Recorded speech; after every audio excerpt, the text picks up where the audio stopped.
नमस्कार। विश्व के देशों की प्रथम आवश्यकता अपने अपने देशों की सरहदों की रक्षा करना होता है।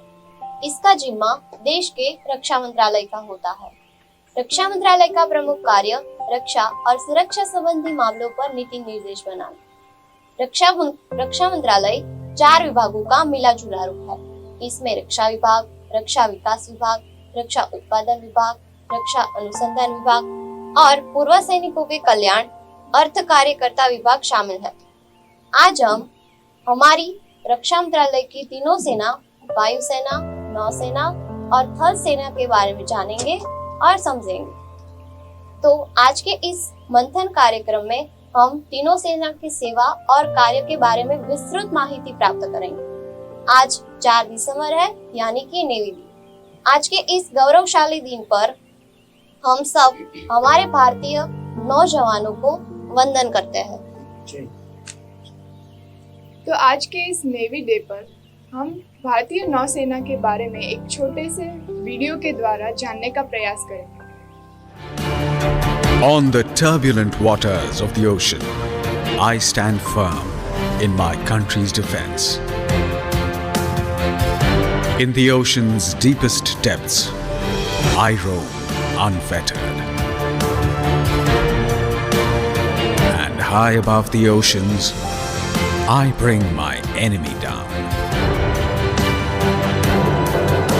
As limitless is the ocean, so are my opportunities to make a career out of a calling, to serve the nation with honor,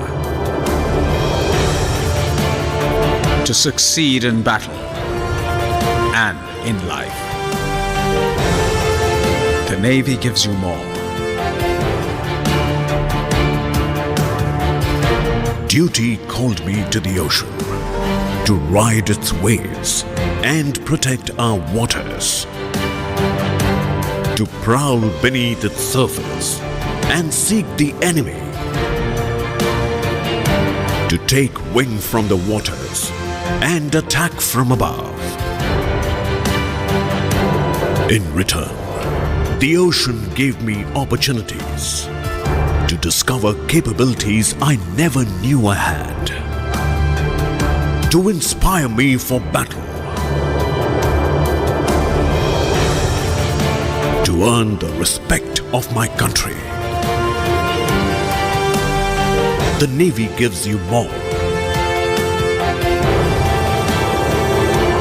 Indian Navy, an ocean of opportunities. इस कार्यक्रम में हम सब हमारी तीनों सेना के बारे में जानेंगे कि यह सब सेनाएं किस तरह से कार्य करती है, इसका विश्व स्तर पर स्थान कहाँ है, इसका आने वाला कल कैसा होगा। इस सब पर आज हम चर्चा करने वाले हैं। इस सब पर चर्चा करने के लिए हमारे बीच 2 नौजवान उपस्थित हैं। तो सबसे पहले मैं उसका इस मंथन कार्यक्रम में हार्दिक स्वागत करती हूँ। अब मैं मेरी साथी विद्यार्थिनी को अनुरोध करती हूँ कि वो इस कार्यक्रम को आगे बढ़ाए। नमस्कार। आगे कहा गया कि आज का दिन हम सबके लिए और खास करके भारतीय नौसेना से जुड़े जवानों के लिए यह दिन बहुत ही गौरवशाली और सम्मानीय है। तो इस गौरवशाली दिन के बारे में और जानने और समझने के लिए आज हम सब भारतीय संरक्षण की 3 मुख्य सेनाओं के बारे में और भारतीय सेनाओं का विश्व में भागीदारी एवं भारतीय सेनाओं की भविष्य में स्थिति कैसी होगी, इस बारे में चर्चा करने के लिए आज हमारे बीच भारतीय सेना के 2 जवान उपस्थित हैं। मैं उपस्थित दोनों महानुभावों का इस मंथन कार्यक्रम में हार्दिक स्वागत करती हूँ।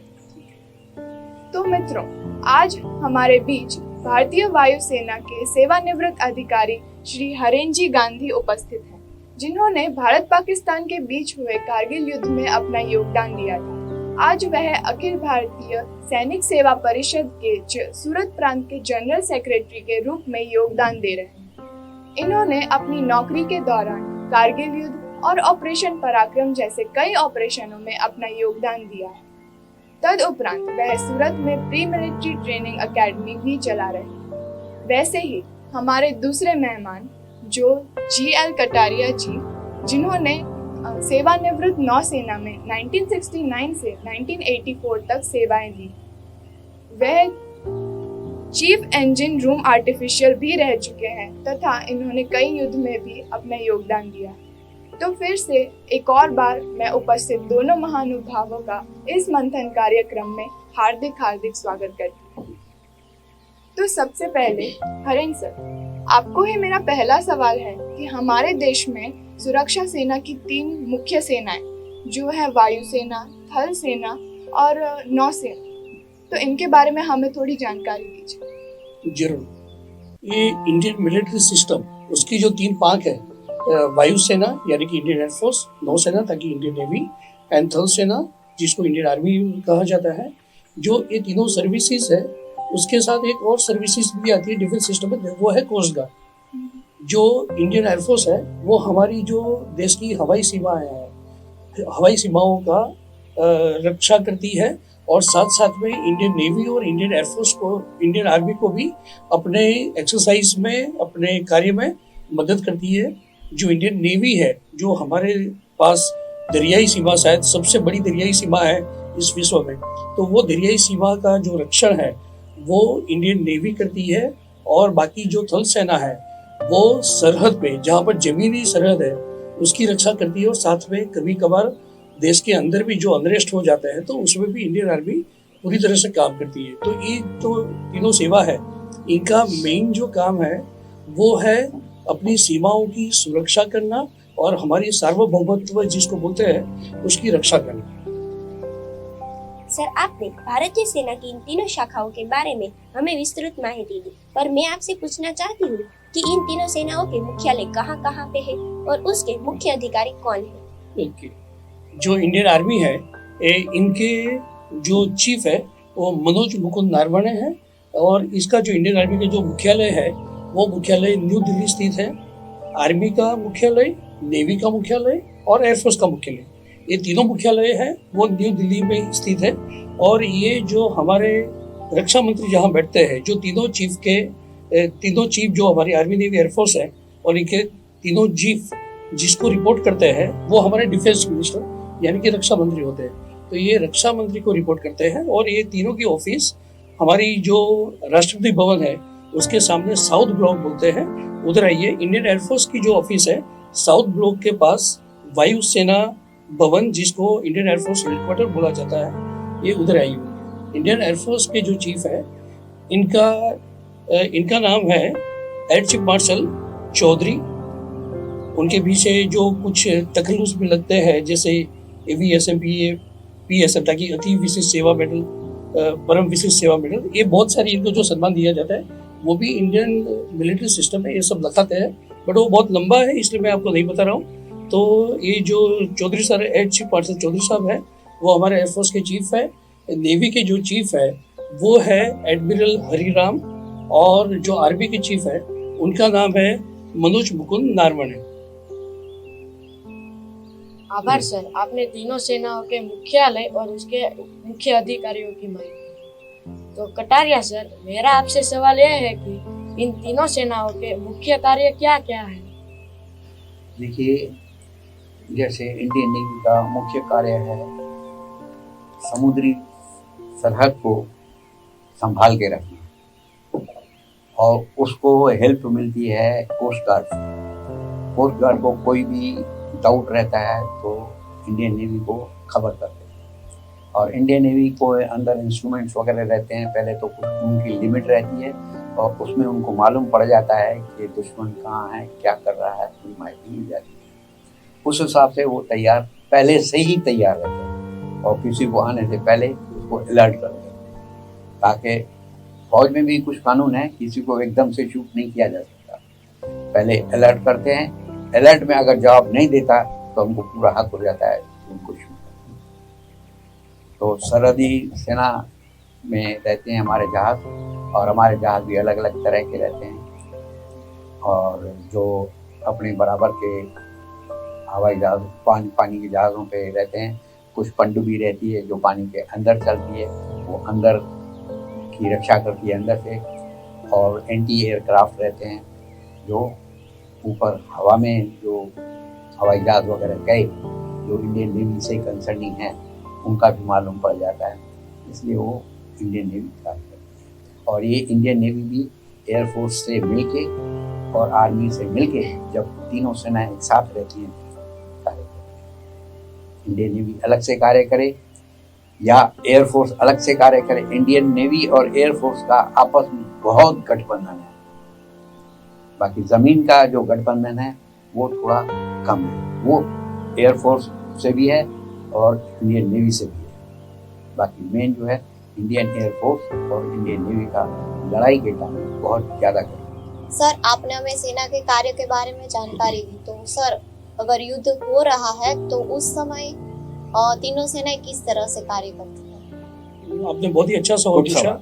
ये जो युद्ध समय के क्या होता है, अभी आजकल के जो युद्ध है वो मॉडर्न वॉरफेयर में आ गया है। तो मॉडर्न वॉरफेयर में सिर्फ आर्मी का युद्ध हुआ तो आर्मी ही काम करेगी ऐसा नहीं है, नेवी ही या एयरफोर्स ही काम करेगी ऐसा नहीं है। मैं जो करगिल युद्ध लड़ा हूँ तो उसमें भी ये था कि इंडियन नेवी अपनी तरह से तैयार थी अटैक करने के लिए। अगर वो कुछ जो युद्ध था उसको हमने इंडियन गवर्नमेंट ने ऐसा प्लान किया था कि उसको सीमित एरिया में ही रखा जाए और फुल फ्लेज युद्ध वो ना बने। तो आर्मी कैसे काम करती है, आर्मी ने कैसे काम किया था, आर्मी जब अटैक कर रही है तो रात को अंधेरे में इनको आगे बढ़ना होता है और दुश्मन भी अंधेरे में ही आगे बढ़ते हैं।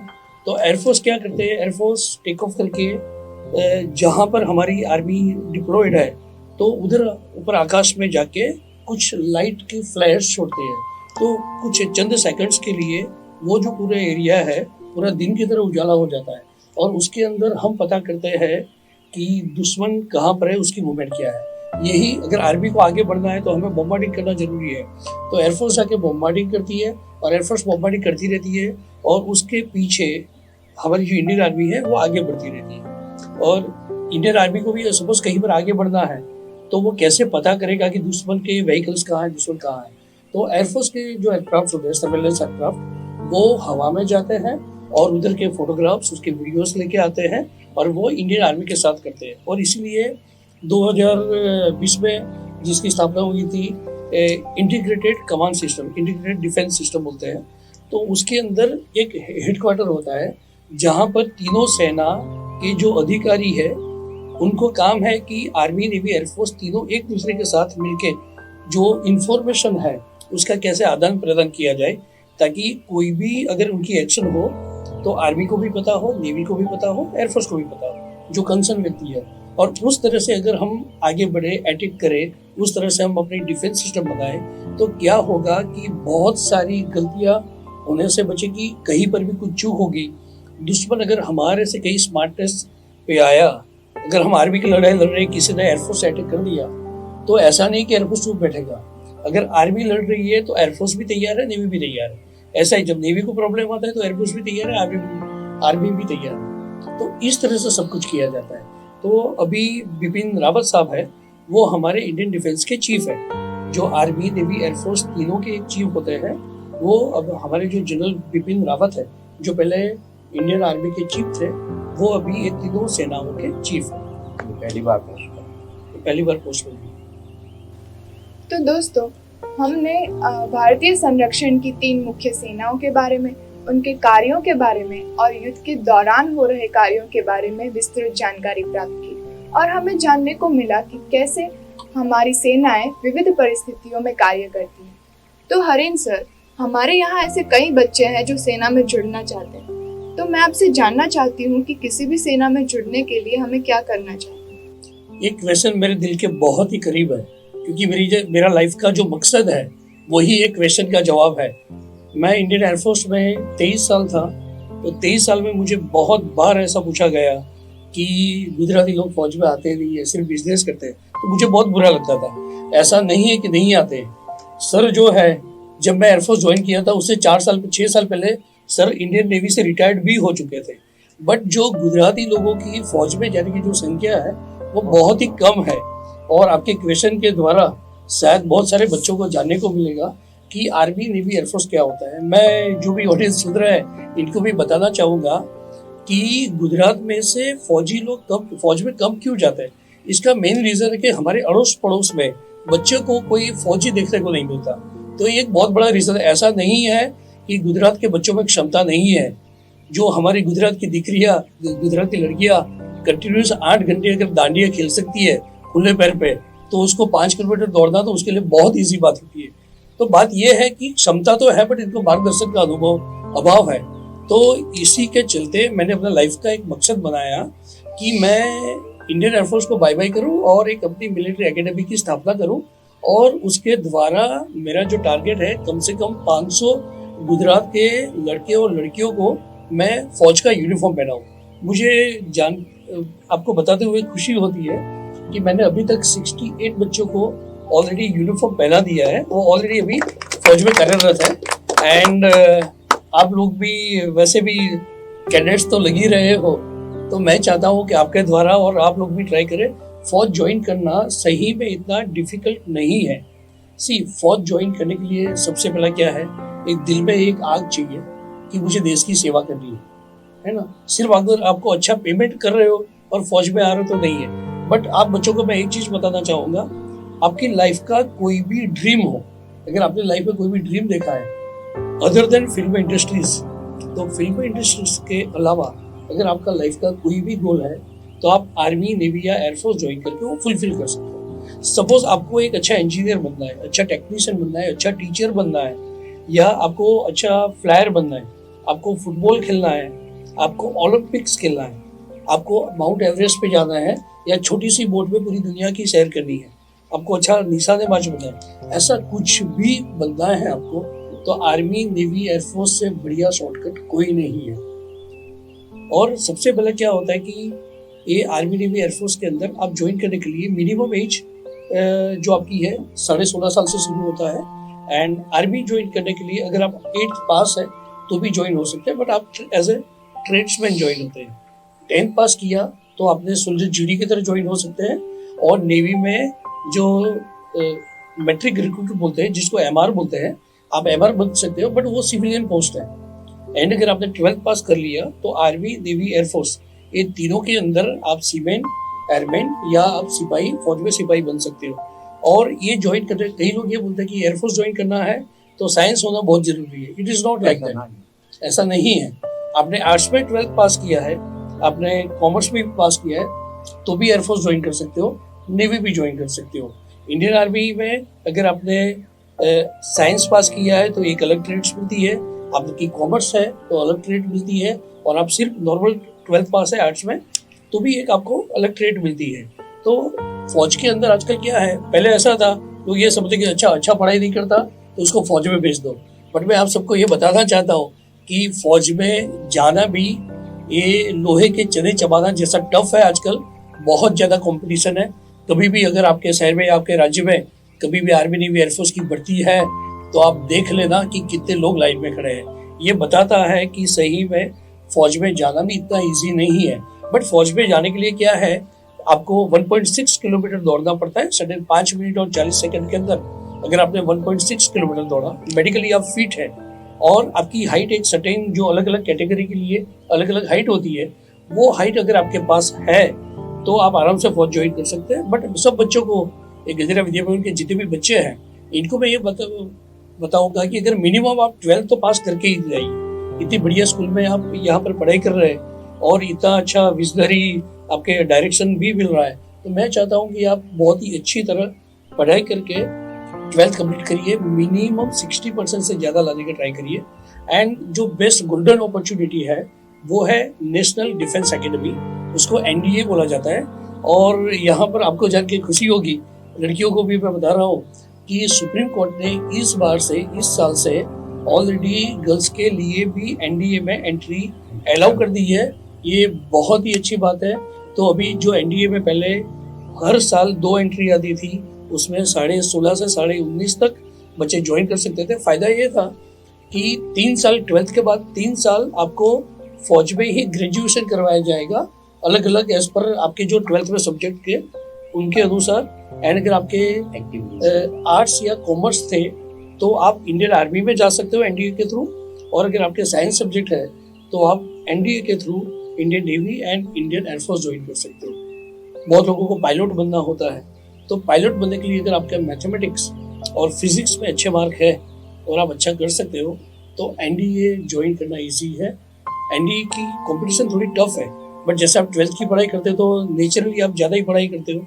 उसके साथ अगर 25% जनरल स्टडीज़ के बारे में अगर आप ध्यान देते हो तो आराम से ज्वाइन कर सकते हो। एक अच्छी बात यह है कि एनडीए ज्वाइन करने के लिए, एनडीए की एग्ज़ाम में आपको अपीयर करने के लिए 35% है तो भी चलता है। Means you should be just 12 पास, क्योंकि हमारे पास वो सिस्टम है आपको पहचानने की, आपके 90% आए या 40% आए, हमारे पास एक सिस्टम होती है जिसे हमें पता चलता है कि क्या आप में वो दम है या नहीं। आपके अंदर फौज में एक अफसर बनने लायक क्वालिटी, जिसको OLQ बोलते हैं, ऑफिसर्स लाइक क्वालिटी, ये है कि नहीं ये हमें पता चलता है। 12 पास किया, अगर आप ग्रेजुएशन किए तो ग्रेजुएशन के बाद भी ज्वाइन कर सकते हैं, पोस्ट ग्रेजुएशन के बाद भी ज्वाइन कर सकते हैं। बट मेरी सबसे ये सलाह है कि कम से कम 12वीं पास कर लीजिए अच्छे परसेंटेज के साथ, और फिर ज्वाइन करिए, तो आपके पास फौज में एक नहीं बट अनेक मौके मिलेंगे ज्वाइन करने के। सर, आपने सेना में जुड़ने के लिए हमारे दर्शकों को अत्यंत उपयोगी माहिती प्रदान की, जो आने वाले समय में उनको एक नया मार्ग बताएगी। सर, हम सेना की बात कर रहे हैं और सेना हथियारों से सज्ज होती है, तो मेरा सवाल यह है कि अपने देश की सेना ये युद्ध के समय कौन कौन से हथियार का उपयोग करती है? ये बहुत ही टेक्निकल सवाल है। नॉर्मली ये जितने भी हथियार है आजकल यूट्यूब ने और गूगल ने बहुत कुछ ओपन कर दिया है, कुछ जैसा सीक्रेट टाइप बचा नहीं है। बट मैं यहाँ पर टेक्निकली उसकी बात नहीं करूँगा, बट ये है कि मैं कैटेगरीज आपको बताऊंगा, वेपन के नाम नहीं बताऊंगा, मैं आपको कैटेगरीज बताऊंगा। उस कैटेगरीज में क्या होता है, इसकी सबसे पहले तो फौज में जब आप युद्ध करने के लिए जाते हैं तो पर्सनल गियर मेन होता है। सोल्जर अगर अपने आप को बचा पाएगा, लड़ाई तो जा ही रहा है, वो मारने के लिए जा रहा है, बट उसको खुद को भी तो बचना है, क्योंकि जब दुश्मन आ रहा है वो फुल लेके तो आ नहीं रहा, उसके पास भी तो गन है, उसके पास भी तो मोटर है, रॉकेट लॉन्चर्स है। तो सबसे पहले जो होता है, जैसे पटका होता है ना, हेलमेट होता है, बुलेट प्रूफ जैकेट होता है, जो स्नो बूट या गम बूट्स होते हैं, एंड ऐसी कुछ पर्सनल चीजें होती है। तो ये भी हम इसको वेपन से कम नहीं समझते हैं। ये सामने से गोली चली, सर पे लगी, बट मैंने बुलेट प्रूफ हेलमेट पहना हुआ है तो वो गोली ने मुझे असर नहीं किया, वो भी एक तरह से एक वेपन ही है। ठीक है, तो पर्सनल गियर जो आता है वो मोस्ट इम्पोर्टेंट है युद्ध में। उसके बाद पर्सनल जो हथियार आते हैं, इसमें छोटी सी गन से लेके, जिसमें पिस्टल भी आती है, रिवॉल्वर आती है। रिवॉल्वर आजकल यूज करना कम हो गया है, अभी ज्यादातर पिस्टल चलती है। आप लोगों ने विंग कमांडर अभिनंदन के बारे में सुना है? सुना है आपने? तो विंग कमांडर अभिनंदन जब पाकिस्तानी एयरक्राफ्ट ने जब हमारे पे अटैक किया था और उसको वापस खदेड़ने के लिए विंग कमांडर अभिनंदन पाकिस्तान की सीमाओं के अंदर तक जाके इनको पहुंचा के आए थे, और उन्होंने अपने बहुत ही 40 साल पुराना एयरक्राफ्ट से इनके जो अमेरिकन जो लेटेस्ट फाइटर थे इसको मार गिराया था। बट ऐसा करने के साहस करने के चक्कर में इनको भी एक मिसाइल इनके एयरक्राफ्ट पर भी लगी थी और इनको पाकिस्तान में उतरना पड़ा था। तो इन्होंने एक पिस्टल यूज किया था जिसको बोलते हैं ग्लॉक बोलते हैं। वो ऑस्ट्रिया की बनाई हुई पिस्टल है एंड वो बहुत ही सटीक निशाना लेती है, लाइट वेट कार्बन फाइबर से बनाई गई है। और इंडियन एयरफोर्स में जितने भी पायलट्स जब ऐसे मिशन पे चलते हैं तो वो गन उनके पास में होती है। एंड अभिनंदन साहब ने ये किया था कि वो जो पाकिस्तान के गांव में जो गिरे थे और लोग उनको मार रहे थे, बट इनको पता था कि ये पाकि कोई दुश्मन नहीं है पर दुश्मन देश के लोग हैं, तो इन्होंने हवा में गोली चलाई थी, इनके ऊपर फायर नहीं किया था। पाकिस्तान और इंडियन जो जवान है ये दोनों में ये फर्क है कि हम पर्पस के बिना किसी को मारते नहीं हैं और ज्यादातर हम स्व बचाव में ही, हमने कभी इंडिया के पास इतनी पैसा चली, कभी हमने पहला वार नहीं किया। बट ये है कि लास्ट में हमारी ही चली है। तो इंडिया और पाकिस्तान की जो थॉट प्रोसेस है उसमें बहुत डिफरेंस है। हमारे पास जो वेपन्स आजकल आपको पता होगा कि हमारे पास जितने भी वेपन्स है वो वेपन्स हमने जो हमारी दुश्मन कंट्री है वो पावरफुल हो रही है, इसलिए हमें इतना ज़्यादा बजट खर्च करना पड़ रहा है, वेपन लाने पड़ रहे हैं। वरना हम डिफेंस बजट में इतना ज़्यादा बढ़ावा करने में इंटरेस्टेड नहीं है। आपने देखा होगा कि चाइना के साथ गलवान घाटी में क्या हुआ था, जहाँ पर वेपन यूज नहीं होते तो इन्होंने वो बेसबॉल बैट्स और ये सब लगा के मारा था, है ना। तो हमने भी उसका बहुत और जवाब दिया था और जिनकी समझ में भी आ चुका है।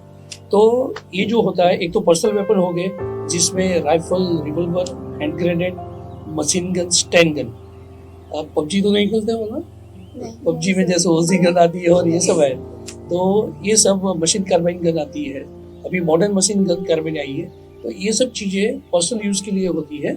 उसके बाद दूसरा आता है कि आर्टिलरी वेपन्स, जैसे रॉकेट लॉन्चर्स है ना, फिर सरफेस टू एयर मिसाइल्स होती है, फिर टैंक होती है, जो हमारे सूरत में भी एक टैंक बनती है, अगर आपको पता होगा, L&T ने जो बनाई है, राइट। तो ये सब जैसे अर्जुन टैंक है, T-72 टैंक, राइट, ये सब जो टैंक है वो आर्टिलरी में आती है, उधर से गोले दागे जाते हैं पर्टिकुलर एरिया में, और उसको इनका जो है 15 सेकंड में 3 गोले डाल सकती है। तो आप सोचो कि इतना फास्ट गोलेबारी वो हमारी टैंक भी कर सकती है। एंड इसके साथ हमारे कुछ मिसाइल्स होते हैं, कुछ मिसाइल्स आती है ऐसी होती है वो ज़मीन से भी वार कर सकती है, दरियाई सीमा से भी, मीन्स जहाज में रह के भी वार कर सकती है, और एयरक्राफ्ट से भी उसको वार किया जा सकता है। तो डिफरेंट तरह की मिसाइल्स होती है। बैलिस्टिक मिसाइल्स आपने अग्नि और पृथ्वी का नाम सुना होगा, है ना, ब्रह्मोस्त्र का नाम सुना होगा। हम इंडिया में बैठे बैठे पाकिस्तान का जो पिछला छोर है और चाइना के अंदर घुस के हम आराम से इंडिया में बैठे बैठे उसके ऊपर वार कर सकते हैं। यदि हमारी कैपेबिलिटीज बढ़ चुकी है, और ये कैपेबिलिटीज बढ़ाने का मतलब यही है कि फौज में एक चीज मैं बताना चाहूंगा, फौज में एक सेंटेंस है बहुत अच्छा चलता है, the more you sweat in peace the less you bleed in war. इसका मतलब ये हुआ कि अगर शांति समय में अगर आपने ज्यादा पसीना बहाया है, शांति समय में अगर आप ज्यादा पसीना बहाते हो, तो युद्ध काल में आपको ज्यादा खून नहीं बहाना पड़ेगा। समझिए बेटा, so we are preparing for that.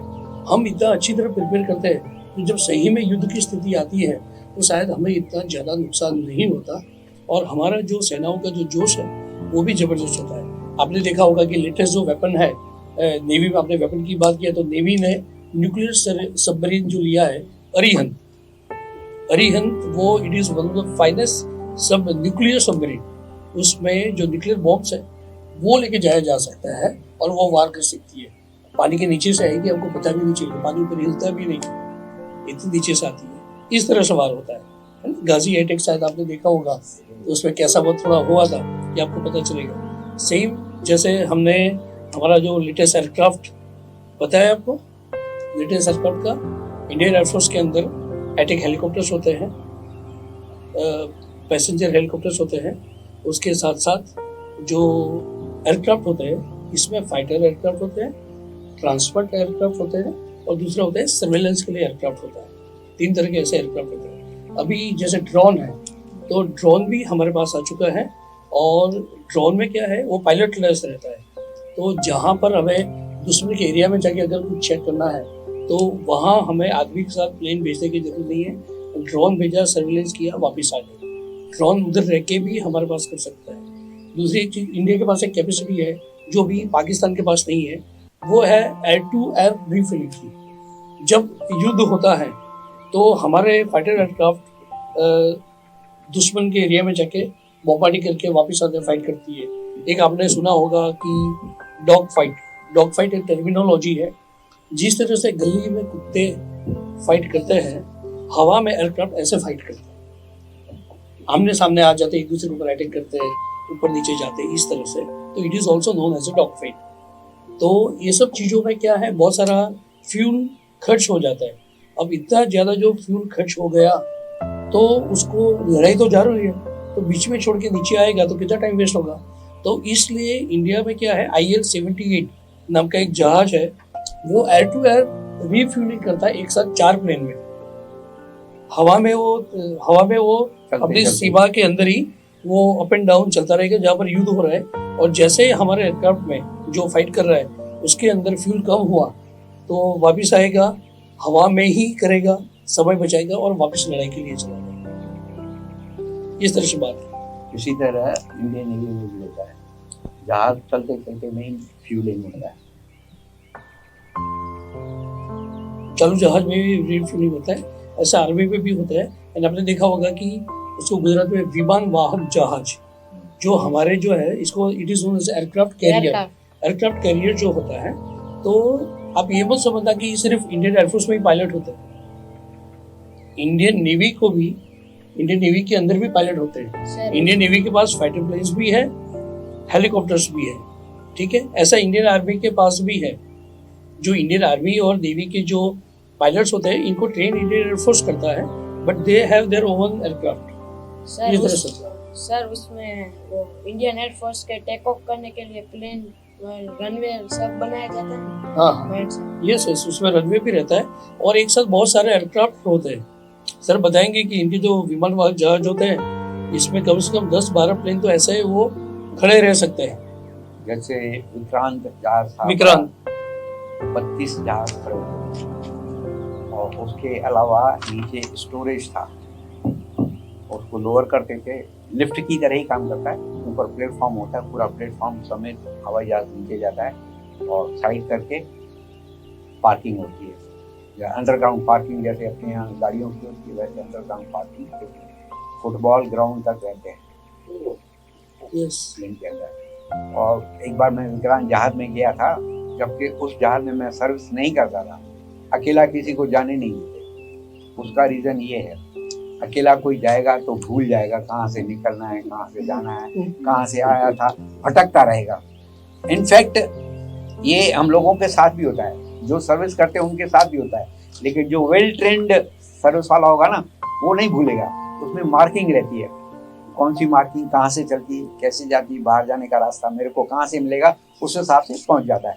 ये तो अपना इंडियन नेवी का, फॉरेन की नेवी में भी अगर कहीं हम फंस गए या कहीं अपन के बच के आ गए तो उसी मार्किंग से, इंटरनेशनल मार्किंग रहती है, उसी मार्किंग से हम बाहर निकल सकते हैं या कहाँ छुपना है छुप सकते हैं। तो इतना, अभी 8 मंजिला जहाज है विक्रांत था, 8 मंजिला जहाज था और अंडरग्राउंड 4 मंजिल थे, 4 मंजिल ऊपर थे और पूरी फैसिलिटी अंदर रहती है, नहाना धोना खाना पीना सब अंदर रहता है। अब 71 वार में विक्रांत जहाज विजिबल नहीं था, ये सीक्रेट है, विजिबल नहीं था और पाकिस्तान ढूंढ रहा था उसको, है कहाँ। हम लोग डिफेंस में रह के हम लोगों को मालूम नहीं था कि वार शुरू हो चुका है। और डिक्लेयर कब हुआ? 3 दिसंबर को, जबकि अगस्त से इंटरनल वार शुरू हो चुका था। विक्रांत के पीछे पड़े हुए थे, तो विक्रांत का आता पता नहीं चल पा रहा था कहाँ है। ये मतलब विक्रांत में जो काम करते थे, आप बिलीव नहीं करेंगे, 6-6, 7-7 दिन नहाने को नहीं मिलता था। कैसे वो काम करते, इतनी थोड़ी लाइफ स्ट्रगल थी। और बाद में जब मालूम पड़ा, जब ऊपर आया, डिक्लेरेशन होने के बाद जब ऊपर आया, तब उसने अपना काम शुरू किया, वरना विक्रांत जहाज के पीछे बहुत बड़ी। तो उस हिसाब से मतलब आदमी, और भी छोटे छोटे जहाज होते हैं जिसमें सभी फैसिलिटीज़ रहती हैं, जैसे बताया एयरफोर्स में कैसे फ्यूलिंग होती है चलते चलते, उसी तरह इंडियन नेवी में भी फ्यूलिंग होती है। इसमें क्या, फ्यूलिंग ग्राउंड से होता है और उसी हिसाब से चलता रहता है, जैसे साहब ने बताया। और हमारे में क्या होता है, एक फ्यूल टैंकर रहता है, वो टैंकर जहाज़ के साथ पैरेलल चलता है, पाइप कनेक्टेड रहती है और एक साथ 4 जहाज़ों को फ्यूलिंग कर सकता है भाई, बचाने के लिए। बाकी वो उसको बेस में आए, टाइम वेस्ट हो और दूसरे को पता चले, और रिमोट एरिया में ही इसका फ्यूलिंग करते हैं। और ये दूसरी चीज़ और ख़ास मैं बता दूँ, ये सब चीज़ देखने के लिए अब इंडियन नेवी डे है, तो हम इसको नेवी वीक करते हैं।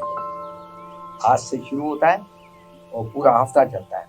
आज के दिन पूरे पब्लिक को पूरा जहाज दिखाते हैं और एंट्री देते हैं, क्या क्या हम लोग करते हैं, कहाँ जाते हैं, क्या हमारी लाइफ है, ताकि पब्लिक को भी मालूम पड़े, जो इंटरेस्टेड हो इंकरेजमेंट मिले।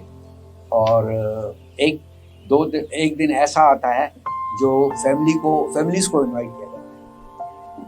अब फैमिलीज़ को जहाज में ये सब चीज़ें देखने को नहीं मिलता, कितने भी साल निकल जाएंगे, लेकिन फैमिलीज उन्हीं को अलाउ करते हैं जिनके मिस्टर पानी के जहाज में कार्यरत रहते हैं, या उसके थ्रू गेस्ट को पास बनानी पड़ती है, तब वो मैं भी लेके गया था, मेरी वाइफ थी, मेरी साली भी, फोटोग्राफी भी किया था, उस समय सब परमिशन रहती है। और कैसे लोग पानी के जहाज में उतरते हैं, एक जहाज से दूसरे जहाज में जाते हैं, फीलिंग कैसे होता है, सुबह से शाम तक पेट्रोलिंग होती है, वो सब दिखाया गया था और वो रियली देखने लायक होता है।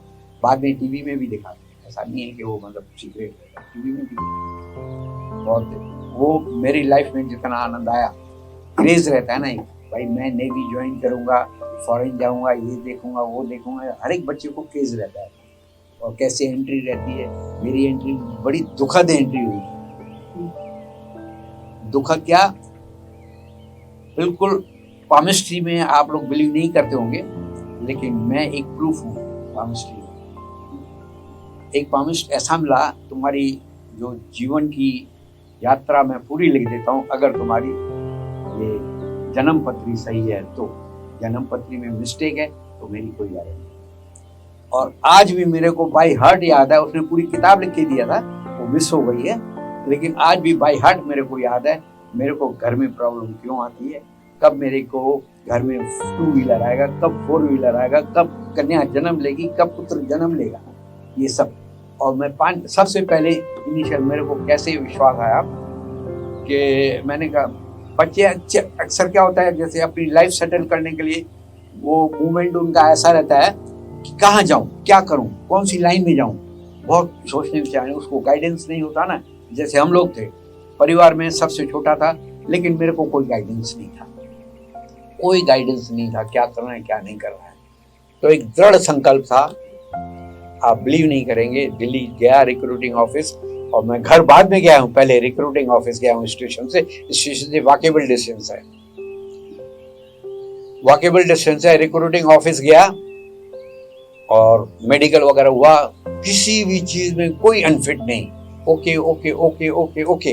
अब मालूम तो पड़ गया वहां क्यों मैं फेल हो रहा था, और यहाँ ओके ओके हूं तो ओके है, लेकिन वहां माल प्रैक्टिस थी जहां पहले अनफिट किया जा रहा था। ओके करके हमको बता दिया गया भाई ठीक है 8 वैकेंसीज है, आपको घर पे खबर कर दी जाएगी, ओरिजिनल सर्टिफिकेट लेके आना, आपको भेज दिया जाएगा। गए वापस घर में, घर वालों को बताया, घर वाले अभी जैसे साहब ने बताया कि गुजराती लोग कम होते हैं, आप बिलीव करेंगे सिंधी लोग भी बहुत कम होते हैं, बहुत कम होते हैं डिफेंस में। होंगे तो हायर पोस्ट पर होंगे, वरना नहीं होंगे। डॉक्टर होगा, इंजीनियर होगा और बड़े बड़े पोस्ट पर होंगे। क्या तकलीफ है आई, वो सी सिकनेस, मेरे को इतनी तकलीफ नहीं हुई जितनी होती है, जितनी होनी चाहिए थी। वो इसलिए क्योंकि वेल प्रिपेयर्ड था, मन में कॉन्फिडेंस है, अरे क्या है, कुछ भी नहीं है हमारे आगे, कुछ भी नहीं। सी सिकनेस, हम सिलोन क्रॉस करते थे तो वहाँ बहुत सी सिकनेस होती बहुत, और मैं ड्यूटी पर था। मेरी ड्यूटी के बारे में मैं बताऊंगा आगे चल के। मैं ड्यूटी पर था, जब ड्यूटी खत्म हुई 8 बजे मैं ऊपर आया तो मैंने पूछा यार यहाँ ऐसे ऐसे बता रहे थे, हमको तो कुछ भी नहीं हुआ। तो उसने मेरे को हाथ पकड़ के घुमाया, ये देखो चारों तरफ कितना गंदा पड़ा है, कितनी उल्टियाँ पड़ी है। उसको देख के भी हमको उल्टी आ रही थी, इतना ये हाल था। तो मन में कॉन्फिडेंस ये था कि मैं कर सकता हूँ और सबसे आगे जा सकता हूँ, इसमें कोई शक नहीं था कि मैं आगे ही रहा। और बहुत सारे प्रॉब्लम्स आई, बहुत सारे सॉल्व किए, शिप को भी बचाया। ऐसे ऐसे सामने सवाल आए, ऐसे ऐसे सामने एक्टिविटीज आई। मेरा प्रोफेशन था ERA engine room artificial, engine room में इंजीनियरिंग का काम और जहाज को चलाना, जिसको ड्राइवर बोलते हैं। एक्चुअल मेरा काम था जहाज को चलाना, लेकिन जहाज को चलाना मेरा अंडरग्राउंड था, अंडर वाटर था। अंडर वाटर के मैं जहाज को कैसे चलाता था, ऊपर बैठे कैप्टन मेरे को ऑर्डर देता था क्या जहाज चलाना है, क्या स्पीड करना है, मैं उसको ऑर्डर देता। तो ये सब चीज़ें जो थी होती थी, बीच बीच में क्वेश्चन आते थे, आंसर देता था। एक्सीडेंट होते होते बच गए हमारी लाइफ में जहाज के, तो उसके लिए भी हमको अप्रिशिएट किया गया। तो भाई ठीक है, और फॉरेनर किया है जहाज देखे देखते रहते। और इंडियन नेवी की लाइफ बिल्कुल अलग है, एयरफोर्स की लाइफ अपनी जगह अलग है, जिसमें एयरफोर्स में अलग आनंद आता है, और आर्मी की लाइफ बिल्कुल अलग है, उनको अपना ही अलग आनंद आता है। सर की बात बहुत सही है कि तीनों का कामकाज भी अलग है और तीनों के कुछ अपने ही मजे हैं।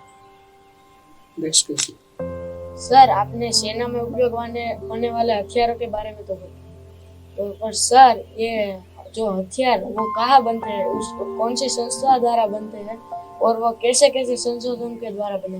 ओके, सबसे पहले मैंने एक आपको क्वेश्चन पूछा था कि लेटेस्ट एयरक्राफ्ट कौन सा है। आपको याद नहीं आया तो मैं बता देता हूँ, राफेल। फ्रांस से आया था राफेल एयरक्राफ्ट। हमारे पास 36 एयरक्राफ्ट है और वो इतने बेहतरीन एयरक्राफ्ट है और इनको कस्टमाइज करके बहुत ही सालों से बात चल रही थी राफेल लेने की, बट ये जो प्रेजेंट गवर्नमेंट है उसके अंडर में इसको प्रोक्यूर किया गया। हमारे पास 36 आ चुके हैं एंड उसको इस तरह से बनाया गया है इंडियन कंडीशन को ध्यान में रखते हुए। अभी ये गलवान घाटी में जो चाइना के साथ हुआ उसके बाद हम राफेल को चाइनीज बॉर्डर पे भी हम उसको तैनात कर रहे हैं ताकि हम चाइना को भी मुंहतोड़ जवाब दे सके। और राफेल का एक हाजिर रहना वही आधी जीत है हमारे लिए, है ना। अगर राफेल एक बार हवा में उड़ता है तो आर्मी को आधा काम नहीं करना पड़ता। इस तरह से वो सामने वालों की धज्जियां उड़ा सकता है। चाइना भी इससे डरा हुआ है। सियाचिन की बॉर्डर पे। हाँ, ये जो सियाचिन बॉर्डर है एक और चाइना बॉर्डर है जिसको गलवान घाटी है। सियाचिन बहुत हाइट पे है ना, बट चाइना की हमारी बॉर्डर बहुत लंबी है, जो इंडिया चाइना की बॉर्डर बहुत लंबी है। तो उसके अंदर हमने जो ये तैनात किया हुआ है इससे बहुत फायदा होता है। प्रेजेंट गवर्नमेंट के आने के बाद हमने बहुत सारे इंफ्रास्ट्रक्चर इंडिया चाइना बॉर्डर पर भी तैयार किए। बट आपने जो वेपन की बात की तो आपको जान के खुशी होगी कि जो हम इंडियन आर्म फोर्सेस है यानी कि Indian army, navy and air force and coast guard, तो ऐसा नहीं है कि हम सिर्फ फॉरेन से ही वेपन खरीदते हैं। आपने DRDO का नाम सुना होगा, defence research and development organisation. वो हमारी एक प्राइम संस्था है जिसके द्वारा हम डिफरेंट तरह के वेपन से लेके तेजस नाम का जो एयरक्राफ्ट, जो सुपरसोनिक एयरक्राफ्ट है, 4th जनरेशन जिसको बोलते हैं, वो भी हमने डेवलप किया हुआ है। तो हमारी जो डिपेंडेंसी जो फॉरेन कंट्रीज में थी वो सब धीरे धीरे कम हो रही है। एक जो इंसास वेपन है ना, उसमें स्टैंड गन भी आती है, मशीन गन भी आती है, राइफल है। और हमने वो ये कारगिल युद्ध के अंदर इंसास ने बहुत अच्छा काम किया है। और ये इंसास राइफल की ये है कि उसके जो पार्ट है वो इंटरचेंजेबल है। INSAS rifle, INSAS tank gun and INSAS machine gun, ये तीनों में आप मैगजीन भी वही यूज कर सकते हो, राइफल भी वही यूज कर सकते हो, उसके जो पीछे का बट है वो भी आप वही यूज कर सकते हो। सिर्फ उसकी जो फायरिंग की कैपेसिटी है वो चेंज रहती है, राइट। तो इस तरह से हम अभी डेवलप कर रहे हैं। हम जैसे उजी गन जो है जो लोग पबजी में खेलते हैं वो भी हम बना रहे हैं। हम स्मॉल मशीन कार्बाइन बना रहे हैं। M5 आपने देखा होगा, है ना, MP5 जो गन, बहुत सारी गन अभी हम DRDO उसके ऊपर रिसर्च कर रहा है, उसको डेवलप कर रहा है। और अभी जितनी भी गन्स बन रही है वो शोल्डर फ्रंटल बन रही है। इस तरह से कार्बन फाइबर और रेशम मटेरियल यूज किया जाता है ताकि वो वेट में कम हो, ताकि जो सोल्जर्स हैं इनको कम वेट उठाना पड़े और उसकी एक्यूरेसी बहुत ज़्यादा हो, राइट। आपने जो हमने जो राफेल एयरक्राफ्ट खरीदे उसमें भी बहुत सारी मिसाइल जो हमें चाहिए वही हमने उसमें डिप्लॉय करवाई है, ठीक है। ऐसे जो हमारा नेवी के जो जहाज है उसके अंदर भी जो वेपन सिस्टम यूज हो जाती है वो हम भी डेवलप कर रहे हैं, हम बाहर से भी खरीद रहे हैं। हम फ्रांस से, इजराइल से बहुत ज़्यादा खरीदी करते हैं। और आपको जान के खुशी होगी कि हम कम से कम 16 से भी ज़्यादा कंट्री को डिफेंस के वेपन हम एक्सपोर्ट भी करते हैं। ये सिर्फ ऐसा नहीं है कि हम इंपोर्ट ही करते हैं, हम एक्सपोर्ट भी करते हैं। हमारा जो डिफेंस का बजट भी बहुत बड़ा है। इस तरह से हम जो DRDO है, DRDO के थ्रू बहुत सारे वेपन सिस्टम, आर्टिलरी सिस्टम, बहुत सारे मल्टीपर्पज व्हीकल्स जो युद्ध के मैदान में यूज होते हैं उसको भी हम सेल करके बहुत सारे रेवेन्यू हम जनरेट भी करते हैं। दोस्तों, सर ने हमें हथियारों के बारे में विस्तृत माहिती प्राप्त की। तो हरेन सर, इतने हथियार और उसके संशोधन के लिए आर्थिक सहायता की भी जरूरत होती है। तो देश के कुल बजट में से कितने फीसदी बजट का देश की सुरक्षा के लिए दिया जाता है? यह बहुत ही अहम सवाल है क्योंकि देश चलाना तो पैसे की तो जरूरत पड़ती है। अगर फौज में एक फौज को एक तरह से सक्षम बनाना, दुनिया की हमारी बहुत ही बड़ी फौज है, दुनिया में अपना एक नाम है, तो उसके साथ हम अभी मॉडर्नाइजेशन के ऊपर बहुत काम कर रही है। एक गवर्नमेंट आने के बाद सोल्जर की खुद की सुरक्षा और इनको latest weapon system, artillery system और बाकी जो सिस्टम्स है एडवांस सिस्टम, उसके साथ आर्मी, नेवी, एयरफोर्स को एक तरह से सक्षम बनाया जा रहा है। तो उसमें बहुत ज़्यादा खर्चा होता है। आपको जान के खुशी होगी कि टोटल बजट का नियर अबाउट 30% बजट अभी इस बार डिफेंस को दिया गया है 4,70,000 करोड़ से ज्यादा का बजट डिफेंस को दिया गया है, और इस तरह से हम पूरा प्रोक्योर करते हैं। और ये जो बजट होता है ये तो सालाना बजट होता है, बट इसकी जो तैयारी है, इसका जो होता है बहुत सालों तक जाता है। और तो ये बजट आपने अभी 4,70,000 करोड़ से भी ज्यादा का जो बजट है, इसको नेक्स्ट ईयर और बढ़ाया भी जा सकता है। और जिस तरह से हमारी सिचुएशन काम करती है उस तरह से बजट में अप एंड डाउन आता है। बट नॉर्मली डिफेंस बजट में, क्योंकि हमारे पड़ोसी जो राष्ट्र है एक दो जिनकी मंशा अच्छी नहीं है, तो उन लोगों को टैकल करने के लिए हमें थोड़ा डिफेंस बजट में ज्यादा खर्चा करना पड़ता है। तो सर, आपने हमें सुरक्षा सेनाओं के बारे में बहुत सारी जानकारियाँ दी, पर कटारिया सर, मैं आपसे जानना चाहती हूँ कि विश्व में भारतीय सेना का क्या स्थान है? विश्व में भारतीय सेना का पहले स्थान इतना नहीं था जितना अब है, और बहुत अच्छी कंडीशन में है। और हमारी जो ट्रेनिंग रहती है, आप बहुत सी पब्लिक बोलती है ना, सेना क्या करती है, फालतू में इतना पैसा खर्च करती है, बैठे हुए रहते हैं, कुछ नहीं करते, वो चीज़ गलत है। और ये जो प्रैक्टिस करते हैं ना, हम सबसे ज़्यादा इंडियन नेवी ही करते हैं। इंडियन नेवी फॉरेन नेवी से जब होकर के एक साथ होकर के प्रैक्टिस करती है, और दुनिया का हर देश चाहता है कि हम इंडिया के साथ प्रैक्टिस करें। अब इंडिया के साथ प्रैक्टिस करेंगे तो उतना सीखेंगे। हमको जब अपने से सीखना है, एक स्टूडेंट को ही कुछ सीखना है, अपने से होशियार बच्चे के साथ दोस्ती करता है, ताकि हमको सीखने का ज़्यादा मौका मिले। वैसे ही इंडिया में इतनी ट्रेनिंग है, इतनी अच्छी ट्रेनिंग है, इंडिया का फाइटर जो होगा, या नेवी का हो, चाहे आर्मी का हो, चाहे एयरफोर्स का हो, फेल नहीं होगा कहीं। तो इंडिया का जो नाम है सबसे आगे है वार के हिसाब से। बाकी क्वांटिटिव क्वांटम के हिसाब से अलग ही हमारी सेना चाइना से कम होने के बावजूद भी चाइना से बेहतर कर सकते हैं। क्यों? आजकल चाइना आगे हाथ नहीं बढ़ा रहा, इसीलिए क्योंकि हमारी ट्रेनिंग वो देख चुका है, बाकी कंट्रीज के साथ देख चुका है। हम चाइना को सपोर्ट नहीं कर सकते भाई, वार में प्रैक्टिस के लिए चलें, बहुत कोशिश करता है, लेकिन अवॉइड करते हैं और नहीं करते हैं, रिफ्यूज़ करते हैं।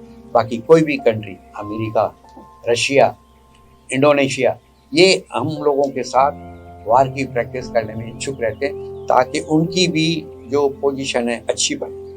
और ये प्रैक्टिकली देखा गया है, उन देशों ने रियलाइज़ किया है, इस वजह से इंडिया के साथ रहते हैं, इंडिया को सपोर्ट करते हैं। और हम कुछ चीज़ देते हैं तो कुछ चीज़ें हमको मिलती भी है, ऐसा नहीं, हमको भी कुछ सीखने को मिलता है।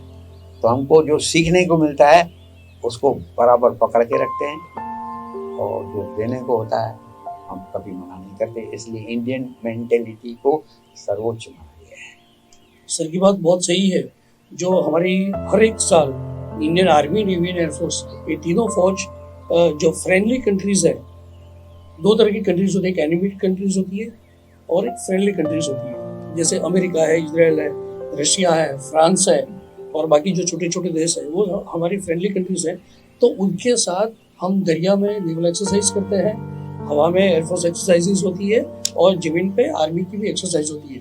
हम उनके उधर जाते हैं, वो हमारी दरियाई सीमा में आते हैं, हम उनके देश में जाते हैं, वो हमारे देश में आते हैं। ऐसे बहुत सारे जॉइंट एक्सरसाइज, मिलिट्री एक्सरसाइज होती है।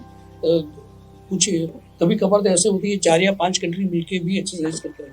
अभी हमने थोड़े महीनों पहले एक एक्सरसाइज किया था, तो उसकी वजह से चाइना को बहुत तकलीफ हो गई थी कि वो जो सी एरिया है, चाइना का भी एक ट्राई ये है कि हम जो भारतीय दरियाई सीमा है उसके पास में डोमिनेंस बढ़ाए। तो चाइना किसी न किसी तरह फ्री में अफगानिस्तान को जो बंदर होता है, बंदर को वो डेवलप करने के लिए, पोर्ट जिसको बोलते हैं, डेवलप करने के बोल रहे हैं। अभी श्रीलंका में एक पोर्ट डेवलप कर रहा था, बट इंडियन गवर्नमेंट की ज़बरदस्ती की वजह से और इंसिस्टेंस की वजह से शायद अभी वो काम भी रुक गया है। तो चाइना कहीं ना कहीं दरियाई सीमाओं के ऊपर ज़्यादा हावी होने का ट्राई कर रहा है। बट इंडियन जो थिंक टैंक है, हमारे प्राइम मिनिस्टर, हमारे डिफेंस एडवाइजर है और तीनों सेना है, ये सब मिलके कहीं ना कहीं इतनी अच्छी तरह से इंटरनेशनल रिलेशन बनाए हुए हैं जिसकी वजह से चाइना चाहते हुए भी डोमिनेट नहीं कर पाता। आपने जो सिस्टम के बारे में बताया था, जैसे DRDO के अलावा भी बहुत सारी संस्थाएं हैं जो ये वेपन सिस्टम और बाकी सिस्टम बनाने में हमारी मदद भी करती है। ठीक है, तो आप बच्चों को मैं ये बोल देता हूँ कि जहाँ पर युद्ध की बात आई तो आपको चैन की नींद आप सो सकते हो। हमारी आर्मी, नेवी और एयरफोर्स अब हर तरह से सक्षम है। ये बहुत इम्पोर्टेंट सर ने बताया कि चैन की नींद सो सकते, और आप लोगों का सपोर्ट होना चाहिए देश को, और करता ही है। इस वजह से निश्चिंत होकर के प्राइम मिनिस्टर ने कहा था आप फ्रंट पर हो, अपने बच्चों के बारे में भूल जाओ, हम उसके लिए हैं, उसका पूरा ख्याल रखेंगे।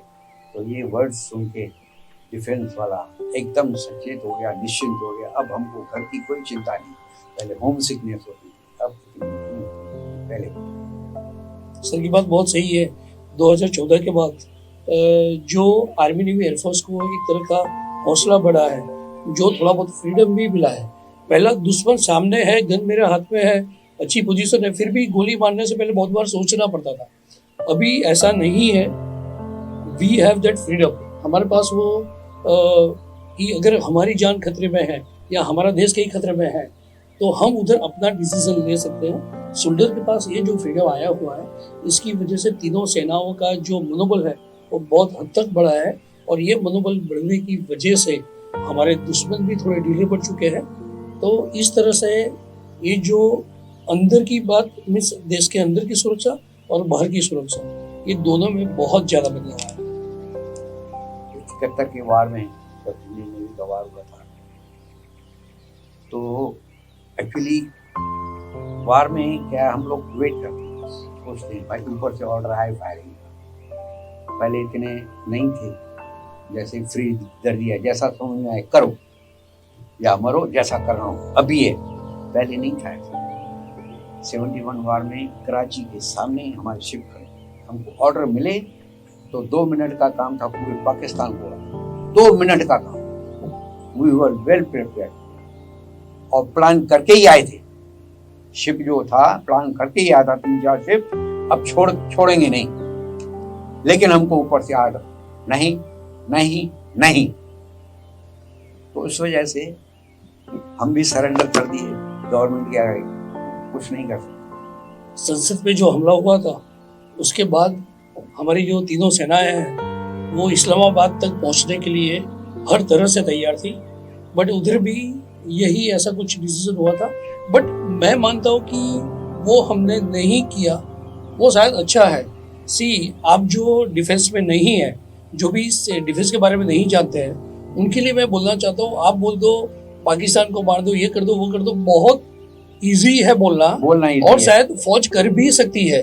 बट सपोज हमने आधा पाकिस्तान हमने ले लिया, फिर क्या? जो आपको अभी फ्री किए, जो 2 साल गवर्नमेंट ने जो आपको फ्री का खाना पिलाया है, फ्री मेडिसिन देता है, तो हमारे पास बर्डन कितना बढ़ जाएगा। ये जो कारगिल वॉर को एक सीमित एरिया में रखा गया, उसके पीछे भी यही था कि हमें फुल फ्लेज वॉर नहीं करना था। मैं एक बहुत ही साफ शब्दों में बता देता हूँ कि पाकिस्तान के बाद नहाने निचोड़ने के लिए कुछ नहीं, बट इंडिया को एक फाइनेंशियल महाशक्ति भी बनना है। तो हमारा वो गोल है कि हमें बहुत आगे बढ़ना है।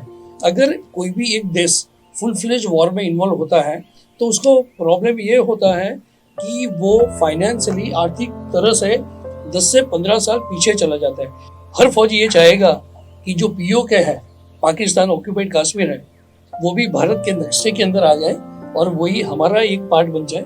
वो हम पक्का चाहते हैं, उसके लिए हम कुछ भी करने को तैयार हैं। बट हम नहीं चाहते हैं कि जो पाकिस्तान का बाकी एरिया कवर करके हम बैठे, क्योंकि इसमें क्या होगा कि आप लोगों का जो भविष्य है, जो रिसोर्सेज हम आपको आगे अच्छा जीवन देने के लिए गवर्नमेंट ट्राई कर रही है, वो शायद इसमें से करीब 25% रिसोर्सेज उन लोगों को रख रखाव में चला जाएगा। तो ये आपका ही लॉस है। हमारी जो सरजमी है उससे हम खुश हैं। हम किसी के देश की कुछ स्वतंत्रता को छीनना नहीं चाहते, बट हाँ, अगर किसी ने हमारे ऊपर आग उठाई तो उसकी आंख निकालने की पूरी तैयारी हमारे पास है। वही हमारा फार्मूला है, खुश रहो और खुश रहने। वरेन सर, भारतीय संरक्षण सेना में आने वाला कल कैसा होगा? भारतीय संरक्षण सेना में जो फ्यूचर है वो बहुत ही ब्राइट है, हमारे देश के लिए भी और जो फौज में काम करना चाहते हैं उनके लिए भी। क्योंकि अभी क्या है कि कैसे वो अच्छा है, क्योंकि पहले जो हमें दूसरे कंट्री के ऊपर ज़्यादा डिपेंडेंसी थी, अभी धीरे धीरे DRDO और बाकी जो कुछ संस्थाएं हैं वो सब मिलके जो चीज़ हमें प्रोक्योर करने में ज़्यादा खर्चा होता था, जिसमें ज़्यादा टाइम लगता था, वो सब अभी हमारे देश में ही बन रहा है। जो प्रधानमंत्री जी ने बोला है ना कि आत्मनिर्भर भारत, तो आपको जान के खुशी होगी कि जो हमारी तीनों सेनाएं हैं वो भी अभी बहुत हद तक आत्मनिर्भर हो रही है और इससे हमारा जो फ्यूचर है हर तरह से अच्छा है। क्यों? क्योंकि जो अपनी वेपन सिस्टम है तो उसकी जो सिक्रेसी है वो हमारे पास रहती है, वो हम अपने यूज के अनुसार, अपनी जरूरत के अनुसार बना सकते हैं। दूसरी बात यह है कि वो चीज़ हमने बनाया, हमारे पास एक प्रोडक्शन कैपेसिटी तो आ गई, अभी हमें इतनी ज़्यादा तो जरूरत नहीं होगी। तो जो छोटे छोटे कंट्रीज है, हमारे लाइक कंट्रीज है जो अभी विकासशील देश है, जो पूरे विकसित नहीं हुए हैं, उन लोगों को भी वेपन की जरूरत पड़ती है। तो हम क्या करेंगे, अपनी फौज के लिए तो यूज करेंगे, बट जैसे मैंने पहले भी आपको बताया था, हम इसको एक्सपोर्ट करके उससे रेवेन्यू भी जनरेट करते हैं। तो फायदा ये है। और अभी जो इंडियन सिस्टम है, हमारी जो भारतीय गवर्नमेंट है, जो कभी भी फॉरेन से जो कोई वेपन या कुछ भी व्हीकल या क्राफ्ट या कुछ भी खरीदती है तो उसके साथ टेक्नोलॉजी ट्रांसफर की भी करार करती है, और ये बहुत ही अच्छी चीज़ है। पहले क्या था, बाहर से चीज़ें ले लिया और उसके बाद हमने क्या किया, कुछ भी रिपेयर है ये सब है तो उनके पास जाना पड़ता था, उनके टेक्नीशियंस बुलाने पड़ते थे, वो करके चले जाते हैं। बट अभी ऐसा नहीं है। अगर इंडियन गवर्नमेंट जब अभी कोई भी डील करती है तो उसके साथ में टेक्नोलॉजी ट्रांसफर का सर्टेन साल के बाद हमारे टेक्नीशियन ट्रेन होते हैं और उसके साथ साथ टेक्नोलॉजी भी ट्रांसफर हो जाती है, और कुछ साल के बाद वो पूरी टेक्नोलॉजी हमें मिल जाती है और उसका रख रखाव और उसका डेवलपमेंट हम खुद ही कर सकते हैं। तो इस तरह से हमारा जो फ्यूचर है वो बहुत ही ब्राइट है, हर तरह से ब्राइट है, इसमें कोई डाउट नहीं है। तो सर आप फौज में कैसे जुड़े थे? ओके, ऐसा था कि मैं तो गुजराती हूँ और जैन भी हूँ। नॉर्मली जैन लोग अहिंसा में मानते हैं तो फौज में नहीं जाते। तो मुझे बचपन से एयरक्राफ्ट मुझे बहुत अट्रैक्ट करता था। मुझे एयरफोर्स के बारे में, उसके स्पेलिंग के अलावा और कुछ पता नहीं था। तो मैंने मेरे पापा को विश किया था कि मुझे एयरफोर्स ज्वाइन करना था। फ्रैंकली स्पीकिंग, मैं पढ़ने में इतना होशियार नहीं था। बाद में मैंने अच्छी तरह पढ़ाई किया है, मेरे पास 3 ग्रेजुएशन डिग्री भी है, बट उस टाइम पे मैं पढ़ाई में इतना अच्छा नहीं था। बट फौज में जाने की मुझे बहुत मनसा थी। तो मेरे पापा ने एक बार एक संदेश न्यूज़पेपर के अंदर छोटा सा एक ऐड आया था, उसमें आया था कि मैं 89 की बात कर रहा हूँ, 1989, आप शायद पैदा भी नहीं हुए थे, राइट। तो उस टाइम पे एक एडवर्टाइजमेंट आई थी कि अगर एयरफोर्स ज्वाइन करना है तो इस पते पे 400 रुपया मनी ऑर्डर करिए और यहाँ पर आप कुछ बुक और फॉर्म आएगा, ले लीजिए। तो 400 रुपया उस टाइम पे 89 में बहुत बड़ी होती थी। तो पापा ने किसी तरह अपना मंथली बजट एडजस्ट किया और 400 रुपये उधर भेजा। अभी 2-2.5 महीने तक कुछ आया नहीं, और अचानक फिर एक 4 छोटी छोटी किताबें आई और एक एयरफोर्स में भरने का फॉर्म आया। वो मेरे पापा ने भर के मुझे दिया, और मैं फिजिकली मैं बहुत रोबस्ट था, मैं ट्राई करता था। गाइडेंस कुछ भी नहीं था उस टाइम पे कि एयरफोर्स में जाके कैसे टेस्ट होगा।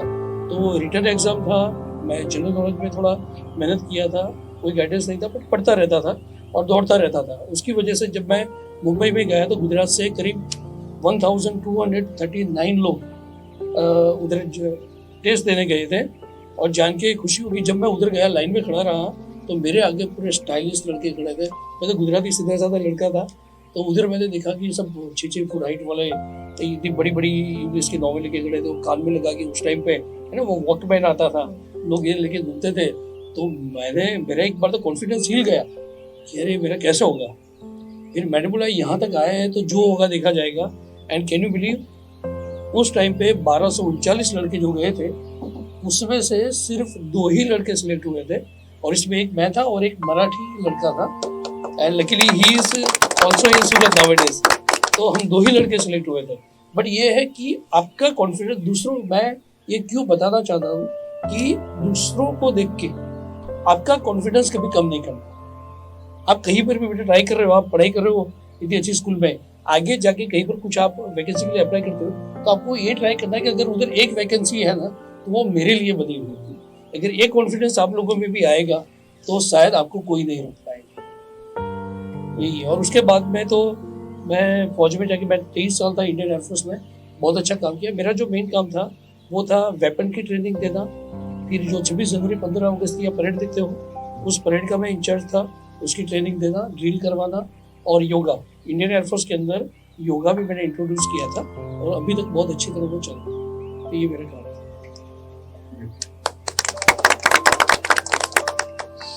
सर अब मुझे फौज में जाना ही है तो मुझे आप उसके फायदे बताइए। सही बात है, गुजरात में अगर बात करेंगे तो फायदे के बिना कुछ नहीं होता।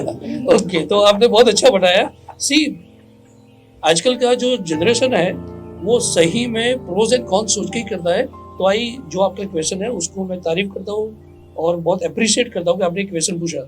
मैंने शुरुआत में बताया था कि अगर आपका लाइफ का कोई भी ड्रीम है फिल्म इंडस्ट्रीज के अलावा, एक्टिंग के अलावा, तो सब ड्रीम आप फौज में पूरा कर सकते हो। मैं बहुत सारे गुजराती पेरेंट्स से सुन रहे होंगे या उनके बच्चे सुन रहे होंगे, तो उनको मैं एक ही चीज पूछता हूँ कि क्या आप भगवान में मानते हो? श्रद्धा है आपको भगवान के प्रति? अगर श्रद्धा है तो हर एक धर्म में, चाहे हिंदू, मुस्लिम, क्रिश्चियन, कुछ भी है, हर धर्म में ये कहा गया है कि जन्म और मृत्यु तो निश्चित है। अगर जन्म और मृत्यु निश्चित है तो आप अपने बेटा या बेटी को फौज में जाने के लिए क्यों रोक रहे हो? तो सबसे पहला फायदा ये है कि फौज में जाने से ऐसा है, अगर जब हमारा डेथ आएगा तभी हमारा डेथ आएगा। फौज में जाने से जल्दी मर जाते हैं या शहीद हो जाते हैं, ऐसा कुछ भी नहीं है। अगर ऐसा होता तो मैं और सर आपके सामने यहाँ पर नहीं बैठे होते। 1971 में वो भी युद्ध में थे और कारगिल युद्ध में मैं भी था। एक मिनट के लिए इंटरप्ट करूं, सॉरी।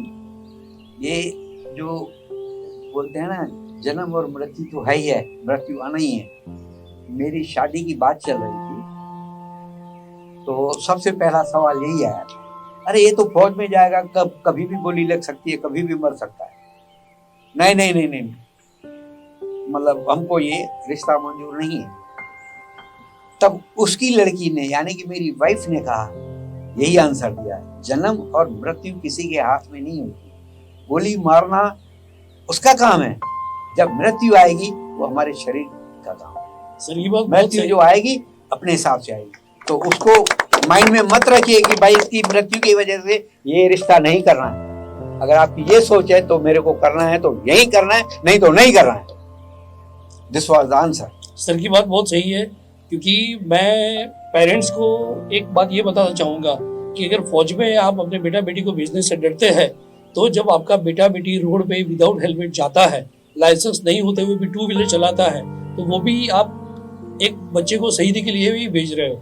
तो ये मत सोचो कि बच्चा फौज में जाएगा तो शहीद हो जाएगा। उसके पास अपना जीवन जब तक है, और उसकी बहुत बड़ी जो एग्जाम्पल है वो वीर कमांडर अभिनंदन है।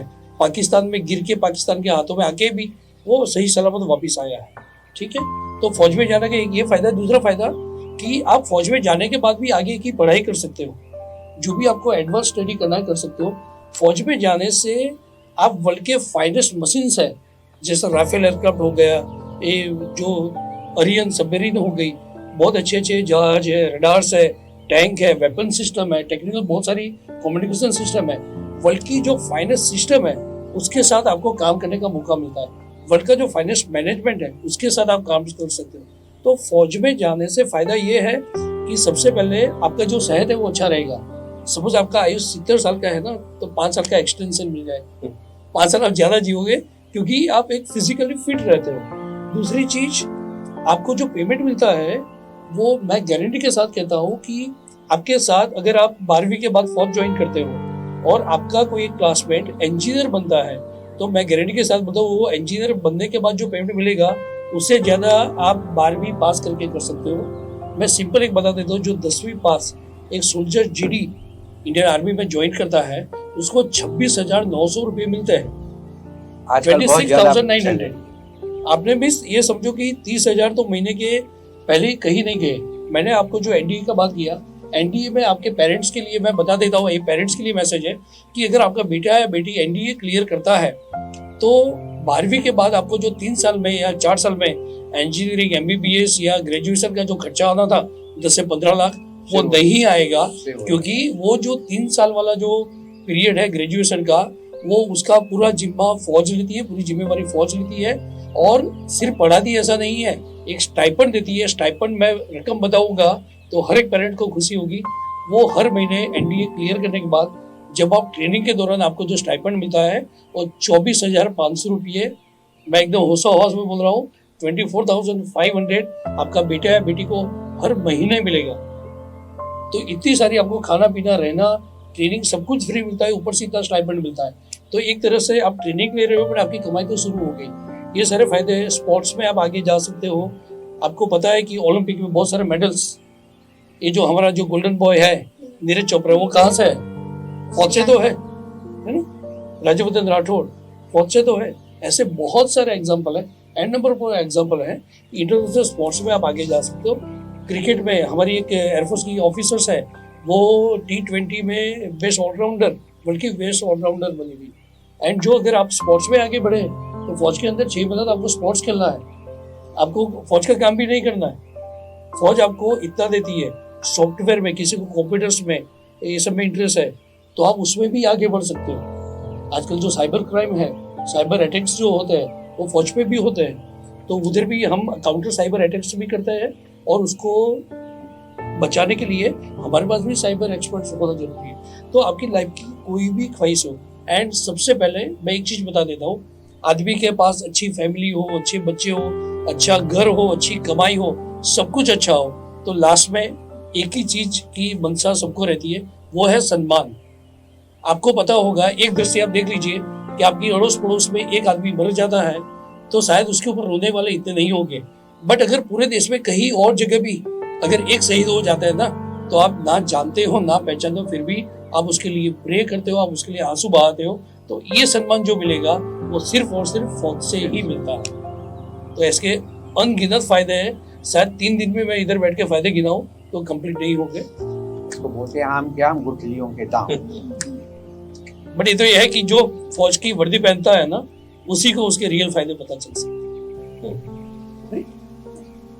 तो कटारिया सर, आपने हमें बताया कि आपने 71 में युद्ध लड़ा था और आपने ऐसे कई युद्ध भी लड़े होंगे, तो क्या आप हमारे साथ कुछ अनुभव शेयर करना चाहेंगे?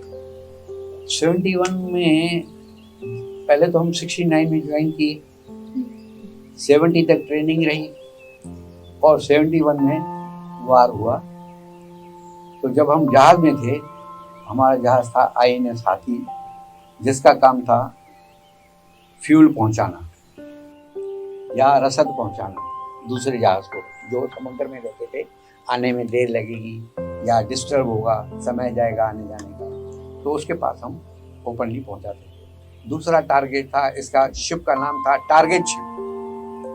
हम जब प्रैक्टिस करते हैं ना, तो ये अपने जहाज के पीछे एक टारगेट, जो फ्लोटिंग टारगेट रहता है, वो बंधा रहता था, उसको लेके घूमता था।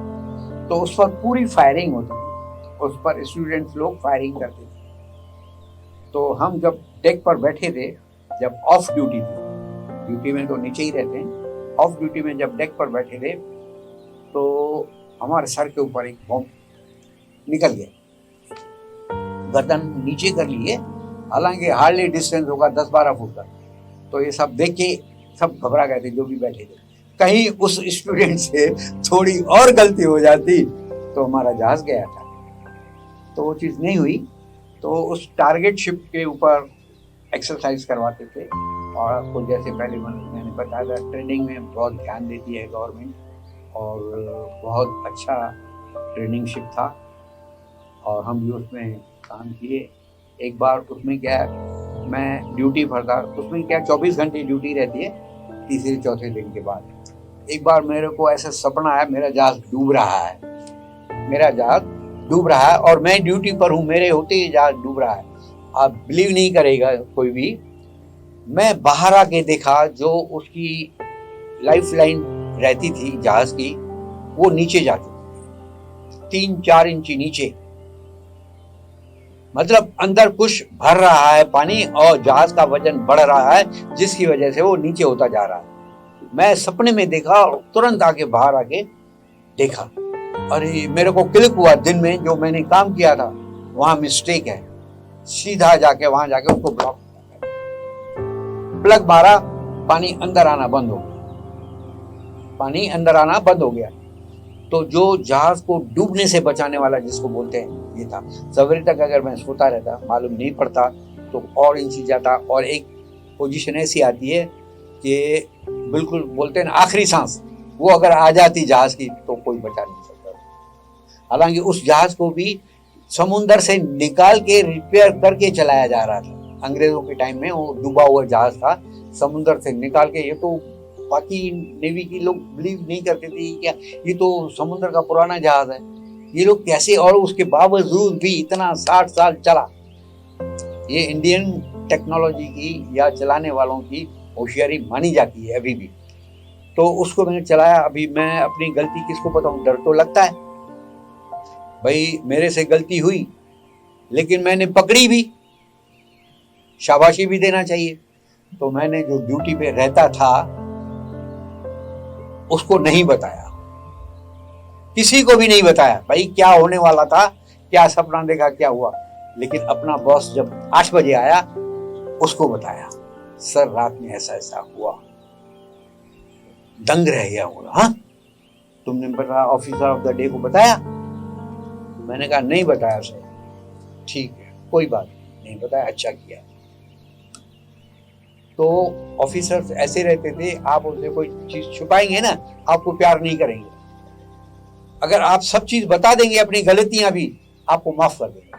तो ऐसा ही उन्होंने किया, कोई बात नहीं मैं हूं, कोई पूछेगा तो हम बता देंगे। उसने लेकिन मेरे काम को अप्रिशिएट किया, हौसला बढ़ाया कि भाई तुमने कम से कम जहाज को बचा लिया, सो रहे होते तो कौन बचा सकता, फिर भी तुमने हैंडल किया और हम अकेले इंडिपेंडेंट। तो ये एक्सपीरियंस है। फिर 71 वार के बाद जब हम सुनते थे, उस समय जब लड़ाई डिक्लेयर नहीं हुई थी, तो हम आपस में सोचते हुए वो क्या रहा है, हम लोगों को मालूम नहीं रही, बाहर सिविलियन से मालूम पड़ता है लड़ाई शुरू हो गई। ये 4 अगस्त की बात, 4 दिसंबर की बात कि लड़ाई हो चुकी है, कल से लड़ाई चालू है, हमें कुछ मालूम नहीं है, मतलब हम तो अंधेरे में थे। तो धीरे धीरे करके सब न्यूज आती रही। विक्रांत जहाज गायब था, गायब कर दिया गया था इंडियन की तरफ से, किसी को कुछ मालूम। खुपरी सबमरीन हमारी डुबाई गई थी, उसके लिए बॉम्बे में उनके परिवारों के लिए सब जो भी कुछ हेल्प होती थी गवर्नमेंट बनाया गया था।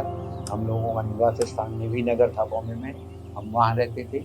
तो ये सारी चीज़ें जो है, हम जबकि डॉकयार्ड में जहाज रहता है, इसकी रिपेयर कैसे होती है, और पानी में जहाज अलग रहता है, पानी के बाद जब जहाज रहता है कैसा दिखता है, वो भी अनेक सवाल है।